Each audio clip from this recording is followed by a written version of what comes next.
কোটা বাতিলের দাবিতে সাধারণ শিক্ষার্থীদের আজকে যে বিক্ষোভ মিছিল, সেই বিক্ষোভ মিছিল এবং বাংলা ব্লকেট আন্দোলনের ইতিমধ্যে রাজধানীর শাহবাগ থেকে শুরু করে ফার্মগেট পর্যন্ত ব্লক করে রেখেছে সাধারণ শিক্ষার্থীরা। এবং এখানে তারা যে বিষয়টি বলছেন যে তাদের দাবি আদায় না হওয়া পর্যন্ত তাদের কর্মসূচি চলবে। এবং আজকের মিছিলটি দুপুর 3টা পরবর্তী সময় অর্থাৎ 3:30 নাগাদ ঢাকা বিশ্ববিদ্যালয়ের কেন্দ্রীয় গ্রন্থাগার থেকে শুরু হয় এবং সেই মিছিলটি মাস্টারদা সূর্য সেন হল হয়ে টিএসসি হয়ে শাহবাগ এসে অবস্থান। এবং সেখানে পুলিশের বাধাকে ভেঙে সাধারণ শিক্ষার্থীরা তারা তাদের মিছিলটি নিয়ে ইতিমধ্যেই শাহবাগ, ইন্টারকন্টিনেন্টাল মোড়, বাংলা মোটর, কারণ বাজার, ইতিমধ্যে তারা ফার্মগেট পর্যন্ত এসে ইতিমধ্যে তারা তাদের অবরোধ পালন করছে বলে আমরা লক্ষ্য করতে পারছি।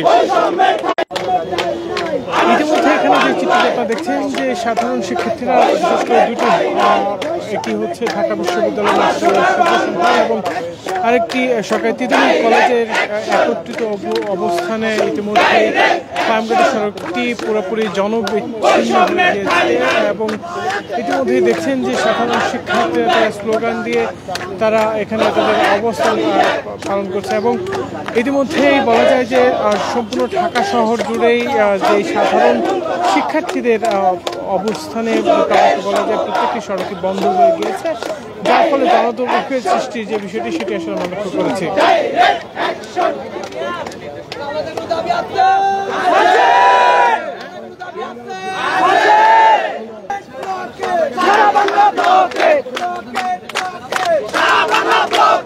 আড়াইশোটিরও বেশি ডিজাইন অপশন নিয়ে ওয়ালটন স্মার্ট ফ্রিজ, বোঝে আপনার প্রয়োজন।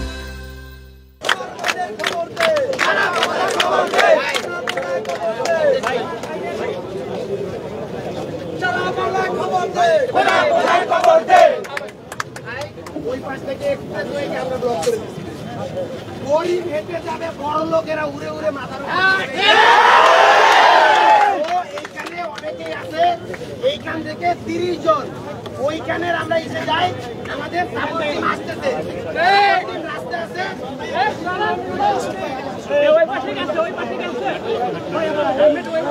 ইতিমধ্যেই তাদের যে মিছিলটি, সেই মিছিলটি থেকে তারা এলিভেটেড এক্সপ্রেসওয়ে বন্ধ করে দেওয়ার জন্য তাদের শিক্ষার্থীদের আহ্বান করছেন। এবং এখানে যে বিষয়টা আমরা লক্ষ্য করছি যে সাধারণ মানুষের যে যাতায়াতের ব্যবস্থা সেটা কিন্তু অনেকটাই বিঘ্নিত হচ্ছে এবং জরুরি পরিবহন ছাড়া এবং গণমাধ্যমের গাড়ি ছাড়া কোনো ধরনের যানবাহন চলাচলে সম্পূর্ণভাবে বাধা দিচ্ছেন সাধারণ শিক্ষার্থীরা। এবং আজকে গত 1 জুলাই থেকে তাদের যে আন্দোলন সেটি সোচ্চার হতে শুরু করে এবং সর্বশেষ গত 4 জুলাই হাইকোর্টের আপিল বিভাগের যে রায়, সেই রায় ঘোষণা হওয়ার পর থেকেই সাধারণ শিক্ষার্থীরা তাদের দাবি আদায়ের জন্য তারা আবার রাজপথে নামে এবং তারা এখানে বাংলা ব্লক করার মতো আন্দোলনে ডাক দিলে সারা বাংলাদেশ জুড়ে, বিশেষ করে আমরা সর্বশেষ যে তথ্যটি জেনেছি ঢাকা আরিচা মহাসড়ক বা ঢাকা রাজশাহী, ঢাকা চট্টগ্রাম এবং কি রেলপথের বিভিন্ন জায়গাগুলো আসলে ব্লক করে দেওয়া হয়েছে।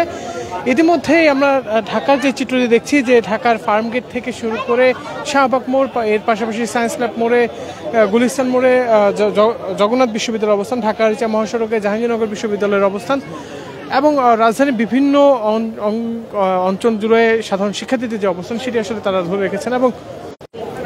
এবং ইতিমধ্যে আমরা এখানে যে চিত্রটি দেখছি যে সাধারণ শিক্ষার্থীরা তাদের দাবি আদায় না হওয়া পর্যন্ত তারা রাজপথে অবস্থান করবেন এমনটি আসলে ঘোষণা দিচ্ছেন। এবং আজ গতকালকে যে চিত্রটি লক্ষ্য করেছি আজকেও তারা একই ঘোষণায়, অর্থাৎ তাদের যে 4 দফা দাবি, সেই 4 দফা দাবি থেকে 1 দফা দাবিতে এসেছেন এবং সেই 1 দফা দাবি আদায় না হওয়া পর্যন্ত তাদের কর্মসূচি চলবে এমনটি আসলে তারা বলছেন। দর্শক, এই ছিল মূলত এখন পর্যন্ত ফার্মগেটে সাধারণ শিক্ষার্থীদের যে কোটা বিরোধী আন্দোলন সেটির সর্বশেষ পরিস্থিতি। এছাড়া আমরা আরেকটি বিষয় বলে রাখি যে শাহবাগ মোড়টিতে আমরা লক্ষ্য করেছি যে সাধারণ শিক্ষার্থীরা তারা কিন্তু ক্রিকেট খেলছেন, এমন চিত্র আসলে চোখে পড়ছে।